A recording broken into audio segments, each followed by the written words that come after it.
In this video, let's talk about how to use TikTok hashtags, because hashtags are really popular and important on TikTok. It's a way a lot of people use to discover new content, new videos, and even brands look through hashtags to find influencers who they want to sponsor.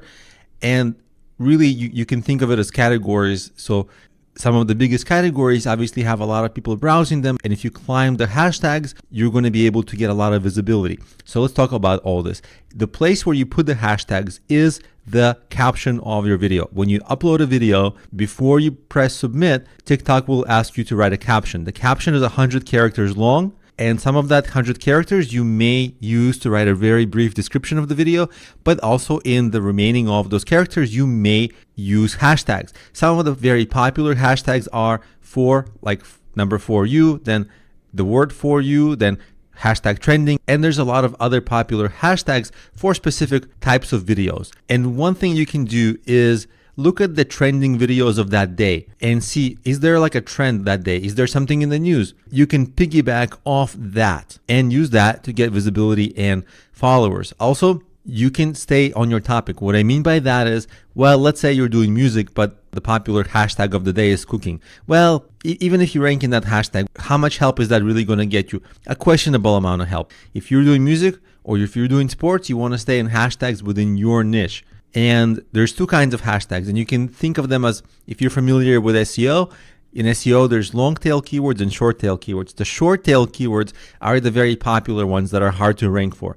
The same is true with hashtags that are popular. So if you're doing comedy and you're trying to target the hashtag comedy, well, that's a tremendously difficult hashtag. There's millions of views on that. And you're going to be competing against some of the biggest influencers. So if you're just starting out, or if you're relatively new, it's going to be too hard to compete, so you might get no visibility. The solution to that is, in addition to the very popular hashtags, to use less popular hashtags, which of course don't get you as much traffic, but they will get you at least some traffic. And that's really what you need, some, so that you can get momentum. The way the algorithms work on TikTok is that the more momentum you have, the more likes, the more everything, the more activity around your video you have, the more people discover you, the more people follow you through that video, the higher you rank in a hashtag ranking.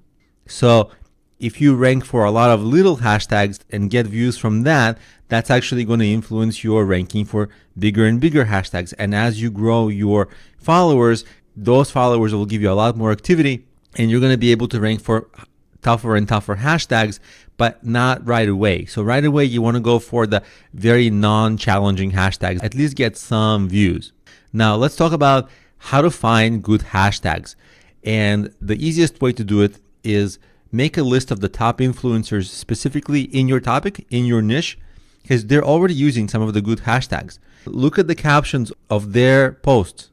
You'll find a lot of hashtags that are the competitive ones, but also a lot of the easy ones that you can also piggyback off of. And you can even piggyback off of their branded hashtags. So for example, my website is problemio.com. My branded hashtag could either be my name, like Alex Ganadinik is the only name like that in the world, or my brand, like Problemio, which is a weird word I made up. So if there's a popular influencer and they constantly use a hashtag and you want to get some of their followers, you can use one of their hashtags in your videos, so at least you get some visibility in that non-competitive hashtag. So with the strategy of looking at the hashtags used by other influencers, you'll get new long tail, less competitive hashtags to try in your post. And actually make sure that the hashtags you do use, be selective, because you only have 100 characters. If there's some hashtag that's like a very long hashtag, like Sunday fun day in the park, okay, that's too long. Because instead of that, you could have used 3 or 4 shorter ones. So shorter hashtags are a little more productive, unless there's really a nice hashtag you're going for that is long but might give you a great chance to rank, then okay, you can use that. But pound for pound, shorter hashtags are better because they leave you more space for your actual caption and for other hashtags. Did you find this insightful? Was it useful in your journey to improve your productivity and increase your bottom line? If so, we have some good news for you. Along with other outstanding lecturers, we have developed a wealth of resources, including tools and online courses, many of them which are free, by the way, in order to help you develop your understanding of your business, bring clarity to your journey, and see what works for your enterprise. Get in touch today.